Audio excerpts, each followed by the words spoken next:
Good morning. Welcome to the June 10th Ways and Means Subcommittee Budget Meeting. Please stand to salute the flag. I pledge allegiance to the flag of the United States of America and to the republic for which it stands, one nation, under God, indivisible, with liberty and justice for all.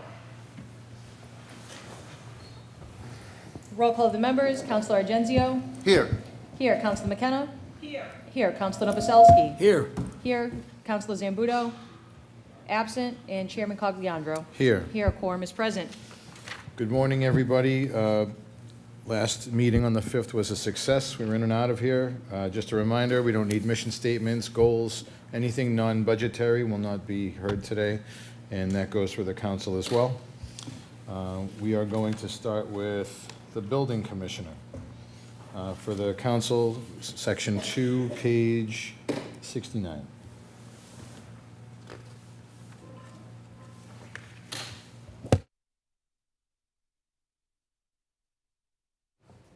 Good morning, Council.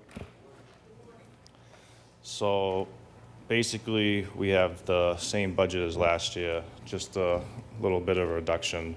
We restructured one of the positions and reduced one of the inspectors. Other than that, it's basically the same. Thank you. Any councilors with questions? Councilor Argenzio. Thank you. Thank you, Mr. Cavanaro, for coming. I just have one question about weekends. I know Mr. Viscay said that you might be entering into where inspections are done on weekends and you would charge a fee. But if an emergency comes up, I noticed the OT budget for Mike Wells's department was eliminated. If there's an emergency on the weekends or at night where somebody is doing something or a complaint comes in, how is that going to be handled? So if it's an emergency and I have to go, I'm on call. Or if I'm away, then another inspector will go. If the electrical inspector has to go, they get overtime. I don't get overtime, but I have to go. I get paid my salary. So that's how it works right now. We don't have anybody on staff working on the weekends. They would get overtime. Okay, so if a neighbor calls and said somebody's digging up their front yard, if it's something like with work, someone doing a roof or something, then either the police will go. We're not going to go. Okay. I'm not going to drive down here to go stop someone doing the roof, but we'll send them a letter on Monday. Okay, so the police are authorized to stop work? Yes. Okay. Because they're violating the noise ordinance, and they're working without a permit. Great. Thank you. Thank you, Councilor. Just to let you know, Council, we also have that 40U account, which is, inspections are covered through that, where it's building department and it's inspection related. We always have a resource to pay, so I just don't want anyone to think that we wouldn't do an emergency call on the weekend because there's no overtime, but they typically don't have overtime, but we can certainly address any kind of emergency with our 40U account as well. Thank you. Thank you very much. I'm all set, Mr. Chairman. Councilor McKenna. Thank you. I put in 2 motions to have a weekend inspector, and it got shot down. I just thought that with all the stuff that's going on during the weekends, as soon as City Hall closes, everybody comes out. And I just felt like all those fines would have paid for this part-time inspector. And it's too bad. I mean, really, I've called on weekends and it seems like no one answers. I put it on 311, but it's just a shame that we don't have a part-time inspector for the weekends. And it would pay for itself. So, thank you. We still find them just on Monday, but if we had a guy, we only catch the people that we get the complaints. We don't have an inspector driving around on the weekends catching them. Thank you, Councilor. Councilor Novoselsky, anything? No? Have a great day. Thank you.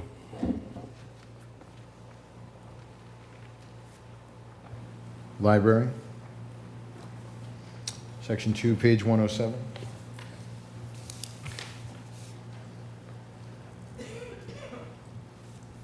Good morning. Good morning.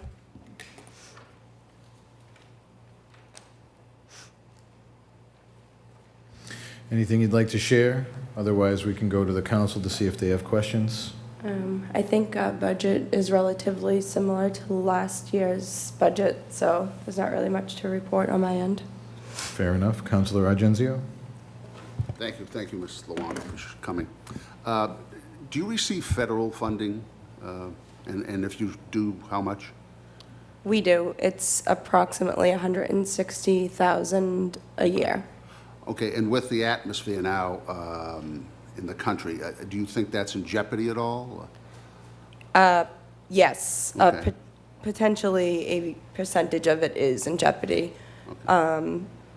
With the current administration, there was a cut to the Institute of Museum and Library Services.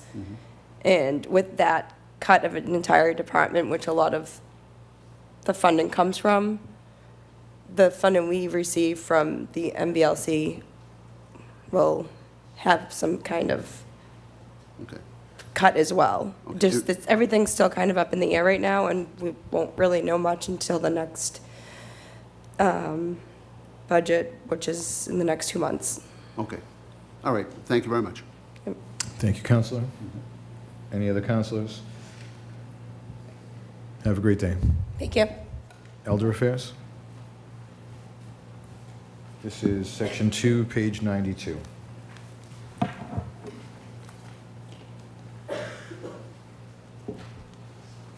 Good morning, Good Mr. morning. Chairman. Good morning, committee members. The budget is pretty straightforward. It's level funded. The only difference which you would see is payroll expenses with the annual 3% increases. Thank you. Any councilors with questions? Have a great day. Thank you. Fire Department? Page 59, everybody.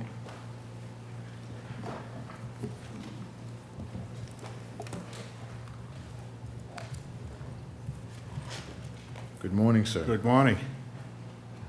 So basically, our budget is pretty much the same as last year. We're down a couple of positions that we didn't fill and that will remain unfilled due to constraints this year. And other than that, everything is pretty much as it is, if you'd had any questions. Thank you, Chief.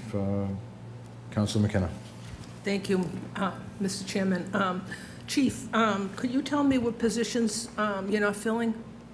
Yes, we're budgeted for 119 uniform positions, and we had one civilian clerk position that was unfilled that we're not going to fill this year. Okay.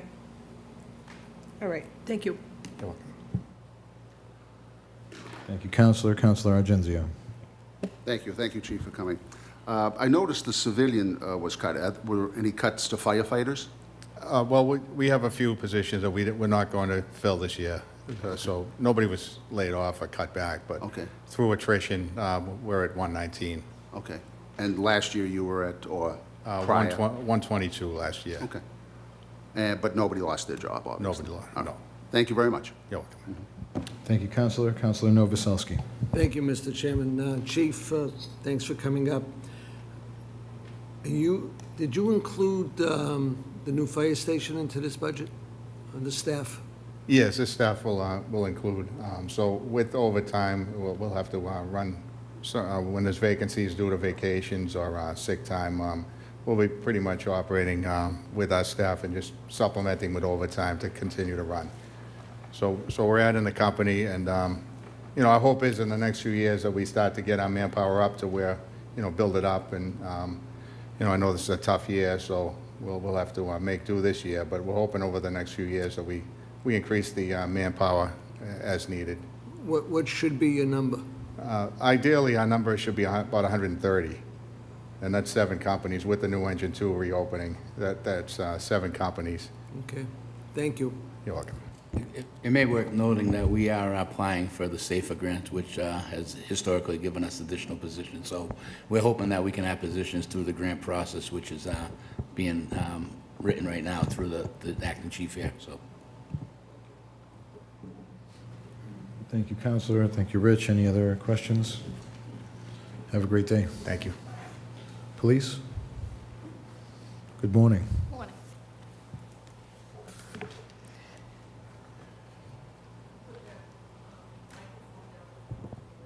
How's that? Page 53, everybody.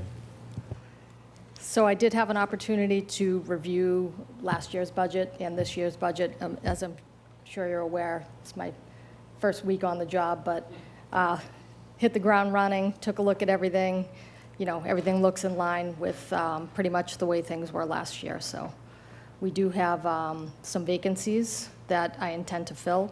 There's a good team I intend to put together and get some, make that number increase over the next, you know, hopefully short-term with lateral transfers within the next couple of months.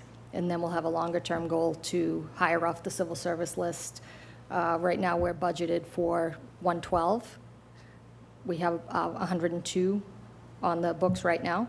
So we have some work to do to hire, but that's first and foremost, you know, one of my big priorities. Thank you. Counselor Argenzia? Thank you. Thank you, Chief, for coming. And good luck with your Thank you. your position. Just a couple of things. I noticed, and I probably should have asked this question last budget hearing, the grant manager and grant program coordinator that was previously with the police has now gone to public health. Any reason, particular reason for that, or? Yes, the grant writer is retiring Okay. at the end of the fiscal year. Okay. So that is something that I've, in my long-term time here of a week, but I've talked to, you know, the people at City Hall Okay. about what that will look like going forward, and been assured that, you know, we're going to have support Okay. to fill in whatever gaps, short-term, and then reassess, you know, as things go. We do have quite a few grants that need to be managed moving forward, and we're going to make sure that, you know, none of our reporting lapses and none of our ability to keep applying for grants. We actually have a couple that we're waiting for answers on now, so we're going to make sure there's no lapses in that. Excellent. And just to, as you may remember, during the last year, we talked about that now we have a full-time grant writer, which is ideal. We're talking about this for years now. So every single grant from fire, police, DPW will be going through the grant writing, who is not just filling out forms. It's actually someone that's proactively looking for grants. So actually, we're very excited about what we're doing here with the grant writer, and that's why we see there is no need for a grant writer at the police department. Okay. So I noticed that it kind of popped up in public health. Is that? Just to clarify, there were two, I guess, synergies or egos.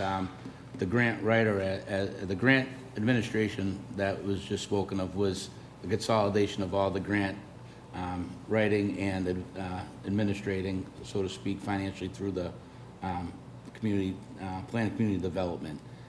We have the behavioral health unit, which is two other grant-funded employees that currently they're in the police department, but we've decided that we'll put those two positions in the public health department. Right now, we have not secured grants for 2026. We are of the mind that we're going to keep those positions on throughout the first quarter of fiscal year 26, while the grant writing then goes on to try to keep those positions on, because we think it's an important part of the system here. So. Okay, thank you. I just have one more question. The contracted services, that went from 100,000 to 300,000, is that? That's in anticipation of body cameras in the city. Oh, okay. For the police officers. So we're getting some initial quotes on the equipment, which may come through capital planning, but the data storage and that stuff is really kind of what drives that expense budget you're speaking of. Okay, thank you very much. I'm all set. Thank you, Counselor. Counselor McKenna?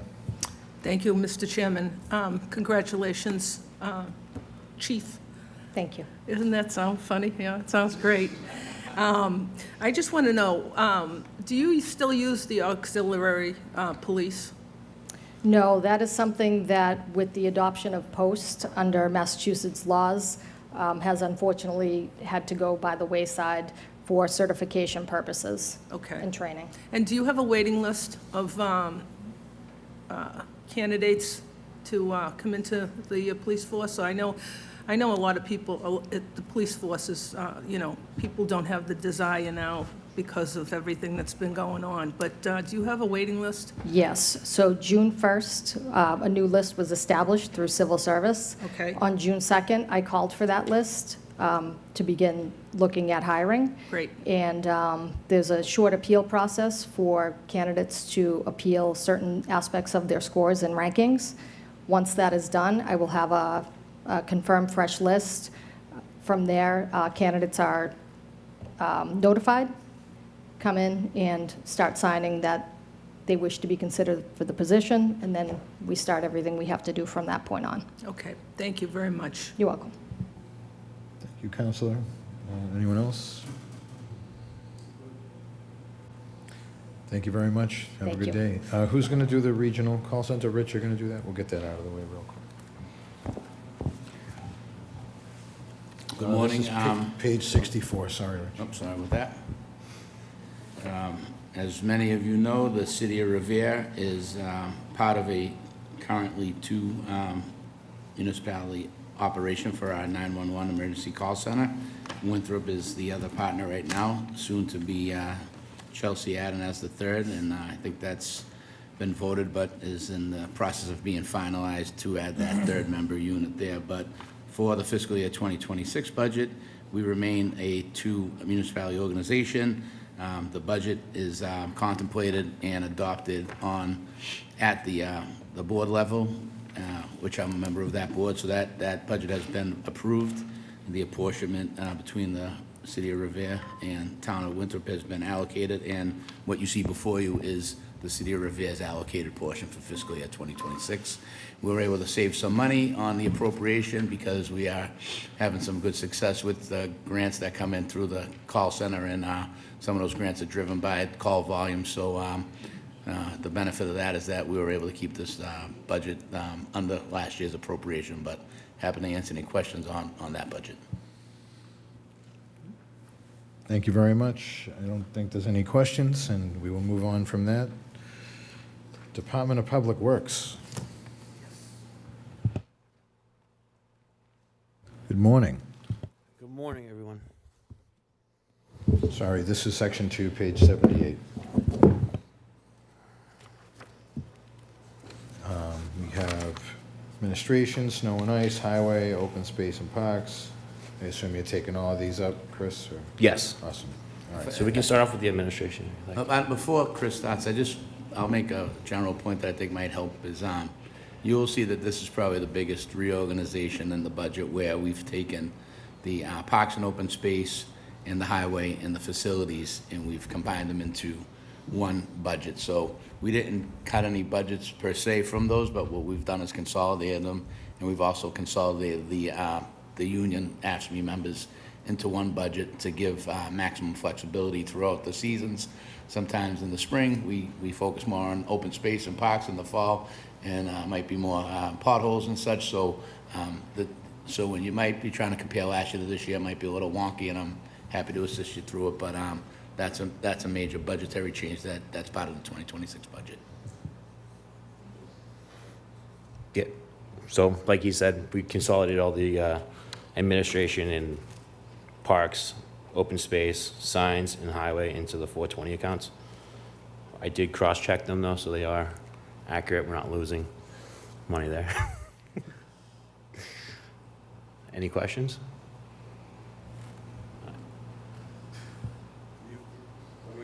Do we want to go through all of them and then ask questions after?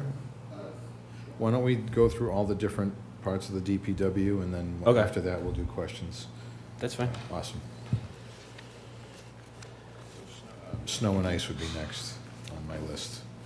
So there has been no, the snow and ice budget has been level funded across the board, so that there's not much changing there or anything to that matter. All right. Next, we have the solid waste. There have Just, been, the solid waste and the water and sewer are both separate parts of the budget that are our enterprise funds that everyone's familiar with, so.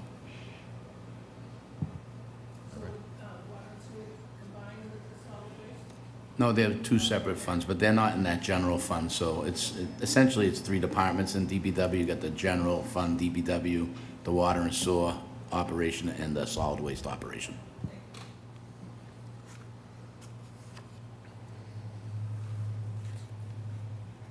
Keep going, Mr. Superintendent. yeah, of course. So, solid waste, there were two positions from that budget that were actually removed. But then we have water sewer enterprise fund. There was some slight changes to a couple of the line items, but nothing drastic. It might be easy if you guys have any questions.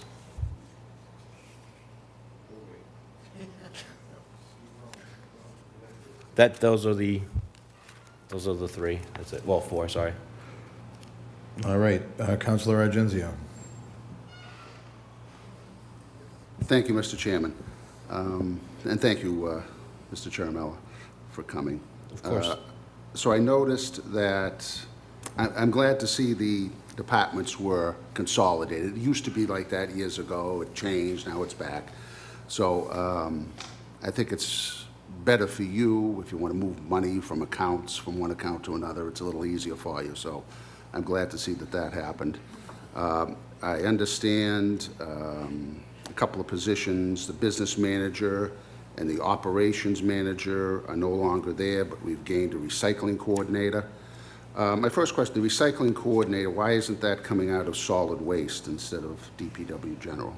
Well, the role itself, I understand it as a recycling coordinator, but they do have a large office presence. So Okay. Minutemen, I mean, they handle everything from, that position handles everything from water sewer billing to general questions to, So recycling coordinator won't be his only? no, definitely Okay. not. So, okay. Like many of the positions in our budget, everyone's been cross-trained and there's a lot of cooperation between the departments. Okay, And they've been doing an amazing job with that. I can't ask any more of them. okay, very good. And Council, thank you for bringing that up. Actually, the recycling coordinator also will be taking on a much broader role too, which means educational approaches. We'll be working with the schools as we look to grow our recycling program to save money too. So Oh, excellent. that will be the main goal. Yeah, Okay, great. of course. Thank you. My next question, I noticed, and I should have asked this of the Parks and Recreation Director, the contracted services, which is usually the maintenance contracts for the parks and playgrounds, there's a substantial decrease in that, and I noticed an increase in the Parks and Recreation Department. That became a new line item over there. Is that being divided up somehow? Yeah, correct.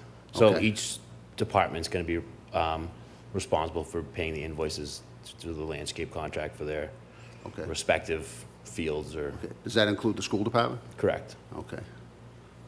All right, so that's another thing that was like that years ago, and just a word of caution, the reason we changed it didn't work out too well, because Parks would say it was DPW, DPW would say it was schools, schools would say it was park, so Yeah. it's just a word of caution that, we changed that years ago, but go ahead.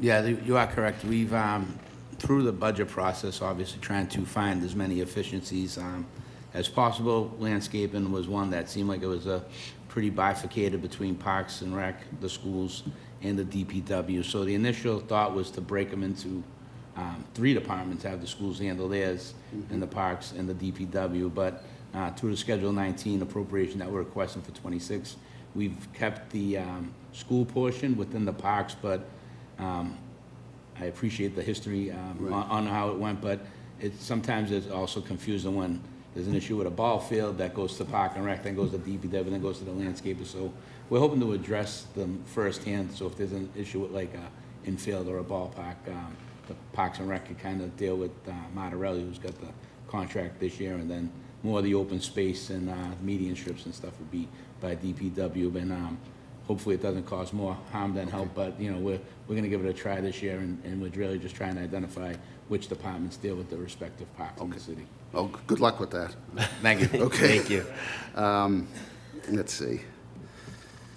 Field maintenance contracted service. Now, when you did combine the departments, I counted the employees, it looks like you lost a couple labor positions when you combined the three different. So there was actually, on the general side, there's one laborer Okay, that was unfilled that we were not going to be filling this year. okay, really good. I think I'm happy to see the overtime budget has increased from, it's a more realistic figure now. No, with No. more realistic. Well, Not that- quite what that's we good. asked I'm for, glad but I've talked it's a about- little I it's mean- better. It's getting there. It only took 40 years. But that's good, I'm glad to see that.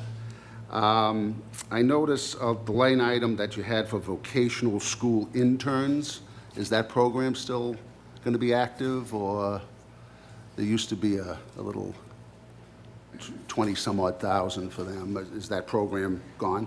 I mean, we to say it's gone might be a little premature. We didn't fund that line item. As you say, we got some flexibility within our accounts to fund it, and we're really working closely through the workforce development to try to handle some of those youth programs centralized. So I don't want to be too premature and say it's eliminated, but again, trying to balance this budget, we've come up with some efficiencies. So hopefully we can maintain it through third-party money or grant money that we have through our workforce development or otherwise. Okay, all right, thank you very much. In the water sewer enterprise, looks like you removed a couple of administrative positions, clerks, and I think one labor position eliminated? Yeah, one labor position Okay. and 2 clerks. Okay, but again, okay.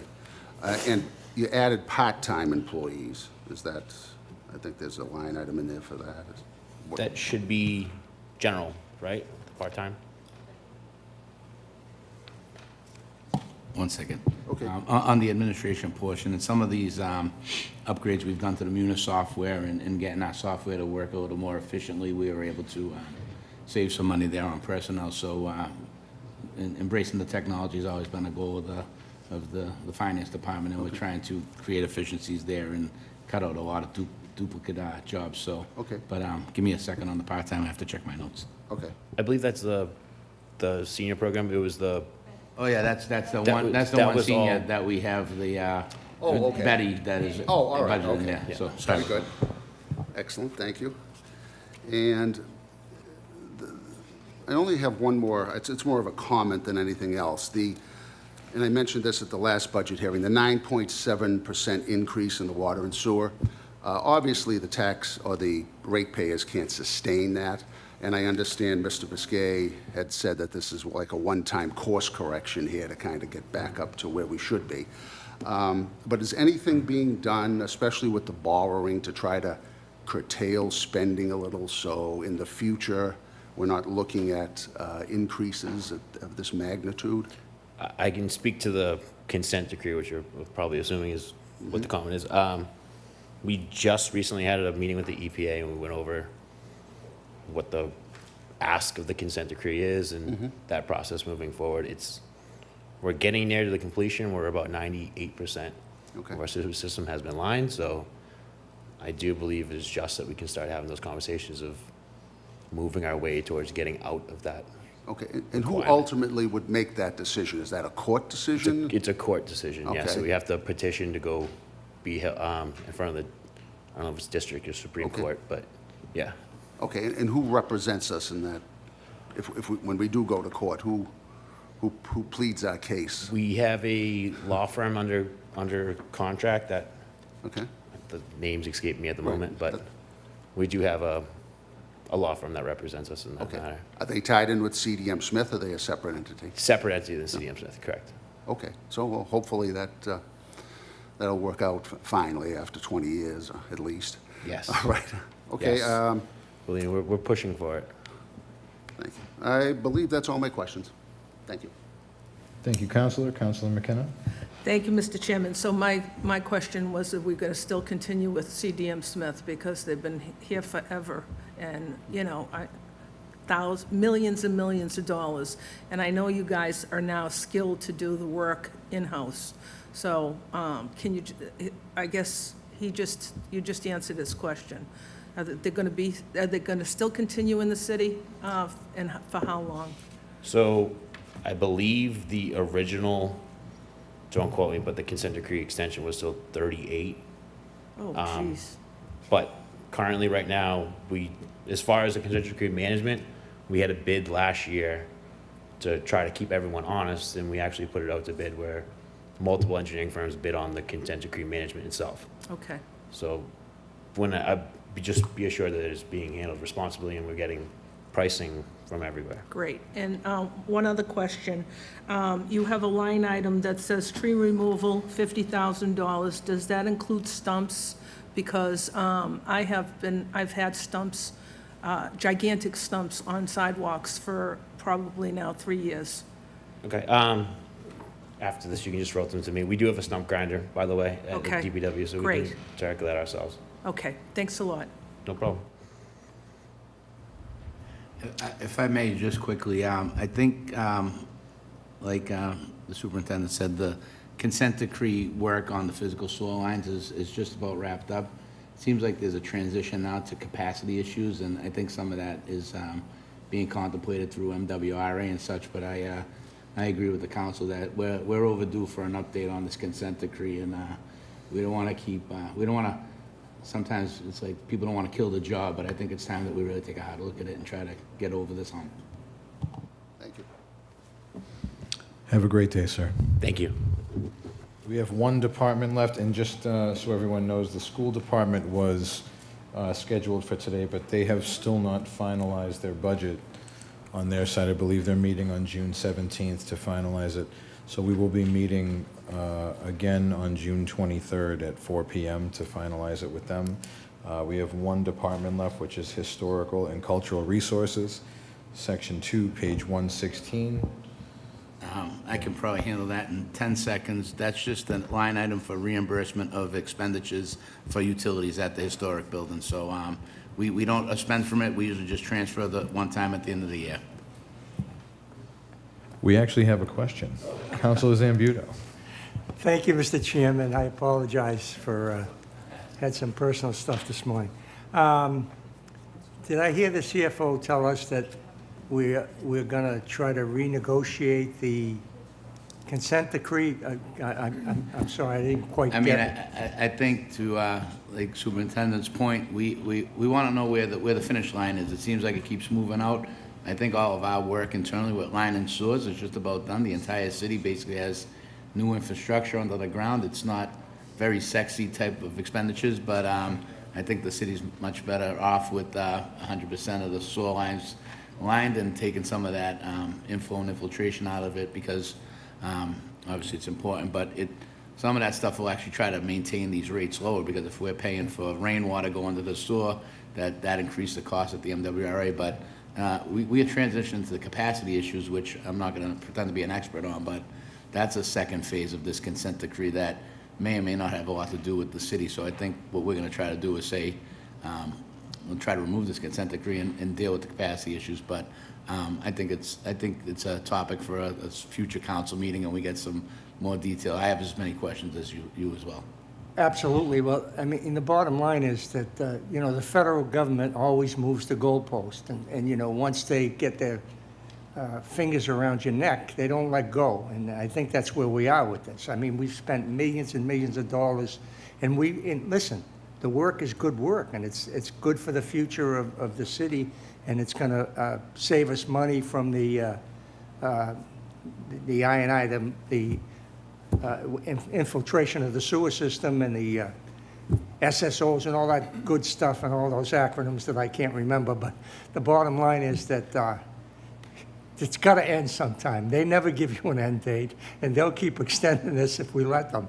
So please let me be part of this fight to stop this, this madness, because now it's become madness. We've done a lot of great work, and there's a lot of improvements in the infrastructure of the city that was, in all fairness, was left to rot for 75 years. We didn't touch it. So, you know, I'm not blaming the people that came before me or you, but it had to be done. But now it just seems like they got the boot on our neck here, and they don't want to let go. So now that I put all those things out, Chris, go ahead. Well, just a short, brief summary. The consent decree that we're in now refers to the Clean Water Act, which federal law allows 0 SSOs. Doesn't matter if it's a hurricane, doesn't matter if we get 50 inches of rainfall, 0 SSOs. So for them to allow us to get out of the consent decree, we have to have a reasonable level of control. And the debate with that is it's the EPA's jurisdiction. It's whatever they assume to be a reasonable level of control, which is very tough to decipher. And I am with you 100%. On the good side, we did avoid a consent order or a potential consent decree on the water side by removing as much lead as we did in this city over the past 2 years. So I think, you know, optimistically, I think with the change in the federal government, you're going to see some relaxation of these ridiculous ponds that become wetlands and all that, you know, crazy stuff that went on. And I don't want to get political here, but, you know, if you had a puddle in your yard, it was a wetland. So that's not the way it's supposed to be. So I think that's going to change drastically. Let's stick to budgetary, Counselor, please. We don't need to talk about perennial and vernal pools and Mr. conservation. Chairman, it affects our budget tremendously, so that's why. Yeah, those puddles are expensive to move, the wetlands, I understand. Thank you for the leeway. of course. Thank you, Counselor. Any other counselors? All right. Did anyone have questions for the Historical or Cultural Center? All right, in that case, there's no further business. Oh, Counselor Zambudo. Well, who's here to answer for the historical? Nobody. I can answer those questions. Okay, well, I mean, you know, it's obviously a worthy cause, and I want to support it. Do we feel that we're supporting it as much as we can, or? I mean, the history of Revere is in the, especially in the Historic Society, that building, and I'd like to see it come to its full potential without putting us in receivership. I agree. It's a great little, it's a great little hidden gem in the city there, and we've since I've been there, we've helped them with their utility bills. I understand it's kind of run by volunteers and stuff like that, but I don't want to speak too much on the history of that. I would probably defer to the mayor on what his thoughts are on the future of the building. But just from a budgetary perspective, we just basically put money aside to pay for their utilities, to keep the doors open, lights, gas, et cetera. Yeah. Well, and I think that's money well spent. You know, not that I'm a big spender up here, but that's one. We can afford the 10 grand. No, there's a lot of history in that building, and it's an unused gem, and I think we should try to promote it more so people know what's in there, because people just think it's a historic society. You know, it really is valuable, and we need to promote it more, I think. Thank you. Thank you, Counselor. Counselor McKenna? Thank you. Just to clarify some of the questions that you had, Councilor Zambudo. First of all, I gave them $50,000 in my CIT money to open it, but they can't open it because they don't have any volunteers. They have one volunteer, so and it's a voluntary position, so that's why it's not being utilized right now. So they're looking for volunteers. So for the public, if you want to volunteer for the Historical Society to open up the historical building, that would be wonderful. You can see Toby Perlman. Get in touch with Toby All right, Perlstein. I want to reel this back in. We're getting off Okay. topic of budget. So if there's any budgetary questions for Mr. Biscay, I'd be happy to entertain them. No more bouquets, please. And Okay. This won't be a bouquet. Come on. What bouquet did I throw? To the Historic Society? Come on.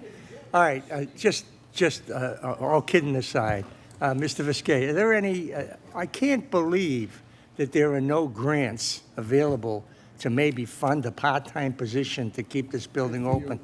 Have we explored that, or should we be exploring that? Well, like we said earlier, we did actually reorganize the grant division that sits under Planning and Community Development. We do have a full-time grant writer, and definitely if anyone hears of any grants that are available, forward them along to Tom Skorowski. But like I said, I'd hate to sit here and speak about the future of the Historic Society and the building without, I think I would defer that to the mayor if he has any future plans for that.